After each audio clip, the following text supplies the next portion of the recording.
A pair of wildlife mysteries, both involving thousands of dead animals in Arkansas. A 20-mile stretch of the Arkansas River clogged with dead drumfish, about 100,000 of them. Mass fish kills are not unusual, but one this large is.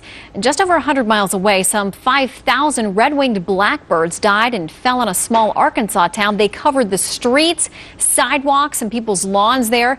The situation's left folks wondering how this could happen. Been to Iraq and back and not seen nothing like this. Called the police department and told them I was like, not drunk, not on drugs, and she immediately said, "Oh, you're calling about the birds?" And I was like, yeah, kind of worries me, my kids are out here playing and you don't know, is it safe or, because they're walking around in chemical suits picking them up with gas masks and everything.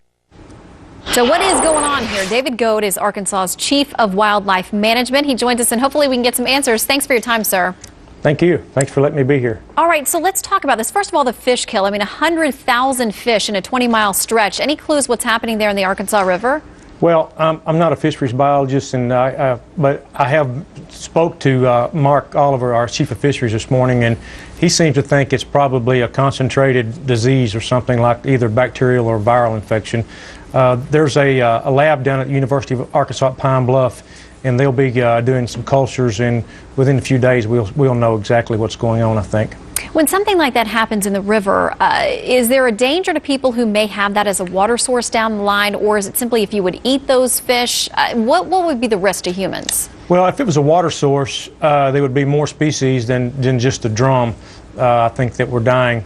And but there are no, as far as I know, there are no diseases that affect fish that actually would affect a human. So, the fishing's still open, and I'm sure folks are fishing today. So I don't believe there's any danger. All right, so it's just one species then of fish in that particular waterway. All right, so let's talk about the birds. I got to imagine for people, this was a very strange sight. You hear from some of them calling into police and saying, I don't know what's going on, but thousands of birds falling out of the sky. It's about 100 miles away. Any clue what happened to those birds? Because such a mass group coming down at once. Have you ever seen anything like that before? Well, I never have, and I think there's been some incidents similar to that in years past, but I've certainly never seen it. And, I think it's our best guess at this time because we have sent birds to different labs for sampling. And we know here in Arkansas at the Poultry and Livestock Commission has already told us that there's no sign of diseases.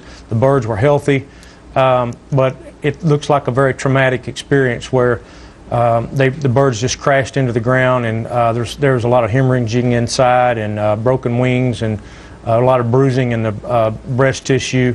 So something, there's a large roost site just southeast of the city of Beebe, and something flushed those birds off of that roost site. And of course, they don't fly at night, so they don't see very well. And so I guess they came up off of there. They were scared and just trying to figure out which way to go. There were some eyewitnesses that said birds were flying into mailboxes and houses and cars, and so they're just a terrible traumatic experience, and the stress plus I guess running into things probably killed the most of them. Oh, okay, let me ask you, because you're the expert, and please explain for me if you can in layman's terms. Do birds have something akin to an eardrum or some type of sonar that could be thrown off, maybe some type of aircraft or something that could have gone through the area that would impact that particular part of their anatomy all at once? No, bats have echolocation, but birds don't have. Now those birds were sitting on that roost, something scared them. Possibly fireworks. We have heard there was a pretty large fireworks display about that time, so possibly the fireworks scared them, and they flew from the roost and just didn't know which way was up, I guess. All right, learn something new every day, and I guess lab results on both the fish and the birds coming. We'll check back and see what you learn. Okay, thank you. David Goad, thank you very much.